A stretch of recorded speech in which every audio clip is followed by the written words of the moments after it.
قال الله منا ومنكم صالح الأعمال. Eid Mubarak, Eid Said. Mashallah, ndugu zangu, ni siku ya furaha sana, siku ya kuburudika, siku ya kustarehe, siku ya kukaa na familia, siku ya kula na kunywa na jamaa zako na watu wako karibu. Ndugu zangu, leo ni siku ambayo baba yetu Ibrahim alayhi salam alitekeleza amri ya Allah subhanahu wa ta'ala, pale ambapo aliomba muhanga na Allah akautoa kwenda kumchinja mwanawe, lakini mwisho wa siku Allah subhanahu wa ta'ala akamlipa kutokana na muhanga wake, akampa kondoo badala ya mwanawe. Na sunna hiyo ameihuisha Mtume Muhammad sallallahu alayhi wasallam, naye akaifanya kila mwaka. Alikuwa akichinja Mtume sallallahu alayhi wasallam kondoo wawili wakubwa walionona, na alikuwa akichinja mmoja kwa ajili ya familia yake na yeye mwenyewe, na wapili kwa ajili ya umma wake kina sisi. Namna gani alikuwa akitupenda Mtume sallallahu alayhi wasallam. Kwa hiyo na sisi tuoneshe mapenzi kidogo ya kuhuisha sunna hii.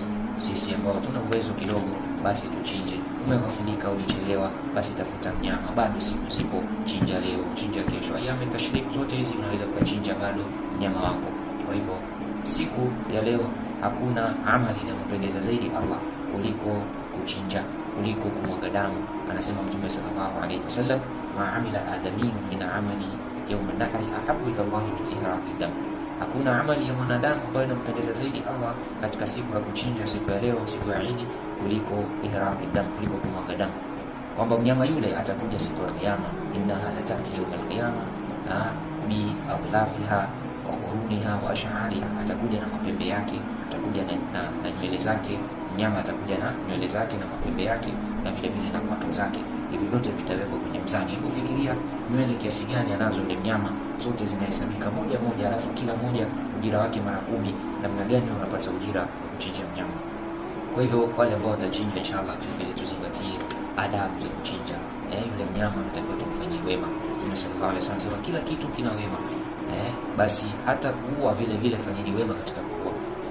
Kwa hiyo kuchinja vile fanyeni wema katika kuchinja. Yule mnyama mweke mbali na wenzake wakati anachinjwa, wasimuone wenzake, mpe maji, mpumzishe, sio umemlaza mapema, umemfunga kamba muda mrefu, amekaa amelala anateseka. Haya yote tuzingatie, ndugu zangu Islam, tufanye ihsani kwa wanyama, kwani hawa wanyama vile vile wanahisia, hawa wanyama vile vile wana dua ambazo wanatoa kupeleka kwa Allah. Kwa hivyo isije ikawa ni sababu ya wewe kupata laana kupitia hawa wanyama. Tuzingatie haya. Eid Mubarak wa antum